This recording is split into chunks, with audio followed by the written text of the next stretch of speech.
کوئی کہہ دے حضور نے یوں فرمایا ہے، فوراً چپ ہو جاؤ۔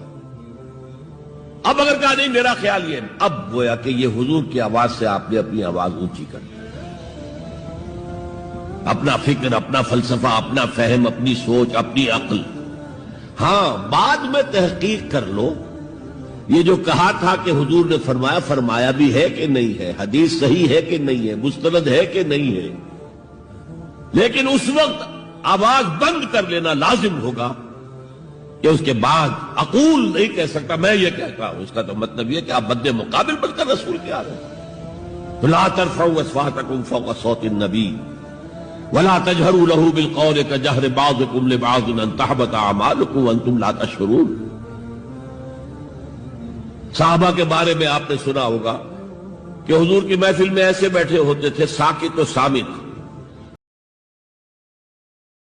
کہ اگر تم اپنے گریبانوں میں جھانکو اور محسوس کرو کہ وہ ایمان کی کیفیت، وہ ایمان کی چاشنی، وہ ایمان کا جوش، وہ ایمان کا ذوق شہادت نہیں ہے، کچھ خلا سا ہے، اندر سے کچھ کھوکھلے سے ہو، تو گھبراؤ نہیں، موجود ہے ہمارا کلام پاک۔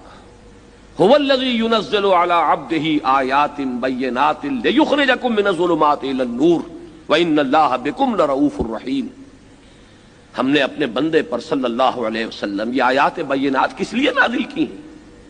اس لیے تو نازل کی ہیں کہ وہ ان کے ذریعے سے تمہیں نکالے اندھیروں سے روشنی کی طرف، شکوک و شبہات کے اندھیرے، ریب اور تشکک کے اندھیرے، ارتیابیت اور لا ادریت کے اندھیرے، کفر اور شرک کے اندھیرے، الحاد اور مادہ پرستی کے اندھیرے، ان تمام اندھیروں سے نکالنے والی یہ کتاب عزیز ہے۔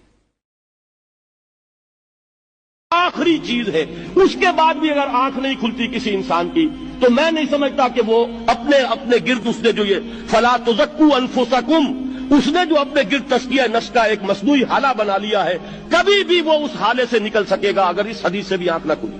اور وہ حدیث کیا ہے؟ اللہ نے حکم دیا حضرت جبرائیل کو فلاں فلاں بستیوں کو الٹ دو اس کے رہنے والوں سمیت، کہ حضرت جبرائیل عرض کرتے ہیں کہ اللہ فلاں بستی کو الٹ دوں، اس میں تو تیرا فلاں بندہ بھی ہے جس نے پلک جھپکنے جتنی دیر بھی معصیت میں بسر نہیں کی، لیکن حکم کیا ہوا بارگاہ خداوندی سے؟ قال فقال، حضور نے فرمایا، اللہ تعالیٰ نے حکم دیا جبرائیل کو، اقلب علیہ وعلیہ، الٹو اس بستی کو، پہلے اس بدبخت پر پھر دوسروں پر۔ کیوں؟ اس لیے کہ اس کا چہرہ کبھی میری غیرت میں سرخ نہیں ہوا، اس چہرے کا رنگ نہیں بدلا، بے غیرت انسان، بدیاں پھیلتی رہیں، میرے دین کو روندا جاتا رہا، میری شریعت کی دھجیاں بگڑتی رہیں، یہ میدان میں نہیں آیا، اس کا خون نہیں کھولا کر۔ یعنی حضرت عمر فاروق گزر رہے تھے تو کسی باغ کے کونے میں کھڑے ہو کے کچھ بچے چھوٹے چھوٹے بچے وہ کھجوریں اکٹھی کر رہے تھے، تو حضرت عمر نے کہا کس کے باغ میں لگے ہوئے ہو؟ سب بچے دوڑ گئے، تو حضرت سنان بن سلمہ فرماتے میں ابھی چھوٹا تھا، میں کھڑا ہو گیا تو میں نے کہا حضور ہم نے توڑ کے نہیں کھجوریں کھائیں، گری ہوئی کھائی ہیں، اور آپ کو پتہ ہے جو رستے میں گر جائیں وہ اٹھانی ناجائز نہیں ہوتی، تو حضور یہ گری ہوئی کھجوریں کھائی ہیں۔ تو کہتے ہیں حضرت عمر فاروق بچے کی بات سن کے کہنے لگے رب تیرا بھلا کرے، تو نے صحیح بات کی طرف میری توجہ کرا دی ہے، اللہ تیرا بھلا کرے۔ اور پھر حضرت عمر رضی اللہ تعالیٰ عنہ اس چھوٹے سے بچے کے پاس کھڑے ہو گئے۔ کون؟ اب وہ بچے نے بات سنا دی حضرت سنان بن سلمہ نے، تو جناب عمر فاروق سے بچے نے فٹافٹ ایک اور فرمائش بھی کر دی، کہنے لگا حضور میں نے کھجوریں زیادہ جمع کر لی ہیں، وہ میرے دوست سارے بھاگ گئے ہیں آپ کو دیکھ کے، اب میں جب جاؤں گا نا تو کھجوریں میرے حصے کی ہیں، ہوں میں غریب بچہ، ماڑے گھر سے تعلق ہے، وہ میری کھجوریں چھین لیں گے۔ حضرت عمر کے ساتھ سپاہی بھی تھے، سارا کچھ بھی تھا، حضرت عمر نے بچے کا بازو پکڑا، فرمایا چل میں تجھے تیرے گھر چھوڑ کے آتا ہوں۔ حضرت عمر اس غریب کے دروازے پہ دستک دے کے کہا تیرا پتر تھا، پکڑ کے اس لیے لایا ہوں کوئی امیر زادہ اس غریب کے بچے کو تنگ نہ کر سکے۔ کسی مسلمان کا اپنی زبان سے دل دکھانا، اس کی حساسیت کے بارے میں ایک حدیث سے ہم سمجھ سکتے ہیں۔ اللہ کے رسول صلی اللہ علیہ وسلم کی دو بیویاں، ایک سیدہ صفیہ رضی اللہ تعالی عنہ اور ایک سیدہ عائشہ رضی اللہ تعالی عنہ۔ سیدہ صفیہ رضی اللہ تعالی عنہ کا قد چھوٹا تھا، اور سیدہ عائشہ نے ایک دفعہ کیا غلطی سے इशारतन उनके छोटे कद की तरफ इशारा करते हुए नबी सल्लल्लाहु अलैहि वसल्लम से बात की। आपने फरमाया कि ऐ आयशा, तूने एक ऐसा जुमला कहा है कि अगर इसको समुंदर के पानी के अंदर मिला दिया जाए तो वो पूरा पानी इस जुमले की कड़वाहट की वजह से कड़वा हो जाएगा। यानी एक जुमला है, इसमें कोई इस तरह की गीबत भी नहीं है जिस तरह की हम गीबत करते हैं। सुभान अल्लाह, उन्होंने सिर्फ एक इशारा किया, ये भी नहीं कहा कि उनका कद छोटा है, मजाक भी नहीं उड़ाया, हंसी भी नहीं, लेकिन सिर्फ एक इशारा किया। अल्लाह के रसूल सल्लल्लाहु अलैहि वसल्लम ने इतनी बड़ी बात की। क्यों? क्योंकि अगर सैयदा सफिया रज़ी अल्लाह तआला अन्हा को ये पता चल जाती है बात, तो आपको तकलीफ हो। आप सल्लल्लाहु अलैहि वसल्लम की हदीस है कि जिस घर में भी तस्वीर लगी होंगी और जिस घर में कुत्ते होंगे उस घर में फरिश्ते नहीं आते। अब आप बहस करें या जो मर्जी करें, नबी की हदीस सल्लल्लाहु अलैहि वसल्लम की बिल्कुल सही हदीस है। जिस घर में तस्वीरें लगी होती हैं एनिमेट चीजों की, लाइक फॉर एग्जांपल लोगों की पिक्चर्स लगी हुई हैं, जानवरों की तस्वीरें लगी हुई हैं, तो ये अगर आपके घर में है तो वो रिमूव कर। अल्लाह के नबी सल्लल्लाहु अलैहि वसल्लम का घर था, जिब्रील अलैहिस्सलाम नहीं आए, नबी घर नहीं आए तो हमारे घर क्या है? हमारे घर कैसा? तो वहां तो, और इसीलिए अच्छा कुत्ता रखना है तो वो उसके लिए भी शराइत है। अगर फॉर एग्जांपल गार्ड डॉग आपने रखा हुआ है, या अगर आपकी बकरियां चराते हैं तो उनके लिए मैनेजमेंट के लिए कुत्ता रखा हुआ है, या फिर फॉर एग्जांपल आप शिकारी हैं, शिकार के लिए आपने कुत्ता रखा है, ठीक है, उसके अपनी लिविंग स्पेस में ना हो। और वो तो बिल्कुल ही बुरी बात है कि अगर आपके पास सोफे पे आ रहा है, सोफे पे बैठ रहा है, नजासत हर जगह फैला रहा है और आपके मुंह चाट रहा है, नजासत कायनात की सबसे बदतरीन नजासत है। उसकी जो थूक है, किसी और चीज को 7 दफा धोने का नहीं कहा गया, और अव्वल और आखिर मिट्टी से नहीं कहा गया सवाए कुत्ते की नजासत के। उसमें जर्म जितने होते हैं, साइंस अभी प्रूव करती है वो किस किस्म का वो गलीज होता है।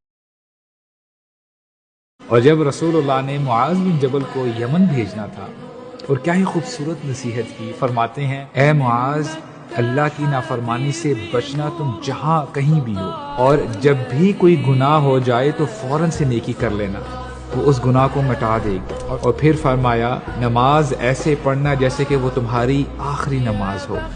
कभी भी कोई ऐसी बात ना कहना जिसके कहने के बाद तुम्हें रिग्रेट हो, तुम्हें पछतावा हो कि काश मैं ये बात ना कहता। और सहाबा इकराम को जब ये वसीयतें दी जाती तो कैसे अमल करते। अबू उमामा के बारे में आता है कि जब उनको रसूलुल्लाह ने कहा, अबू उमामा तुम रोज़ा रखा करो क्योंकि इस जैसी कोई चीज़ नहीं, तो उनके बारे में आता है, उस दिन के बाद कभी भी दिन के वक्त उनके घर से खाने का धुआं नजर नहीं आया। कोई नहीं है इलाह, कोई नहीं है दुआओं का सुनने वाला, कोई नहीं है तकलीफ को रफा करने वाला, कोई नहीं है रिज़्क़ अता करने वाला, कोई नहीं है औलाद देने वाला, कोई नहीं है मुसीबत से निजात देने वाला सिवाय अल्लाह। तो इलाह का मफ़हूम ये, वला तजअल मअल्लाहि इलाहन आखर, ऐसा ना हो कि अल्लाह को भी तुमने इलाह माना हुआ, कुछ और छोटे छोटे इलाह भी मान लिए। जो हम लोगों के साथ, दोस्तों के साथ या फैमिली मेंबर्स के साथ जो डिस्कस करते हैं, कभी हम अपने रब के साथ तो डिस्कस करें। और जो मजा अपने रब के साथ डिस्कस करने का है, आपको कहीं और वो मजा नहीं मिलेगा, क्योंकि आपकी बिगड़ी हुई अल्लाह ताला ही बना सकते हैं। अल्लाह ताला से बात करें, खुल के बात करें, और आपको पता होना चाहिए कि सुभान अल्लाह, अल्लाह ताला को ऑलरेडी पता है कि आपको क्या जरूरत है, आप क्या चाहते हैं। अल्लाह ताला आपसे सुनना चाहते हैं। अल्लाह ताला चाहते हैं कि आप अल्लाह ताला से बात करें। और एक हदीस में रसूलुल्लाह फरमाते हैं, अल्लाह ताला बंदे की दुआ तब तक कबूल करते रहते हैं जब तक बंदा ये नहीं कह देता कि अल्लाह तो मेरी दुआ सुनता ही नहीं। नबी करीम सल्लल्लाहु अलैहि वसल्लम कहा करते थे, देखो शैतान के भाई मत बनना, शैतान की मदद मत करना अपने भाई के खिलाफ। क्या मतलब है कि जब कोई शख्स चेंज होना चाहता है, do not put him down. ये मत कहो कि बड़ा मौलवी बन गया, ये मत कहो कि 900 चूहे खा के बिल्ली हज को चली। No, you have to protect that brother, you have to support that sister, rather than pulling the leg, कि जो थोड़ा बहुत करने की कोशिश भी कर रहा है आप उसको भी जो है पीछे अपनी तरफ बुला लेते। नहीं, this is not a good attitude.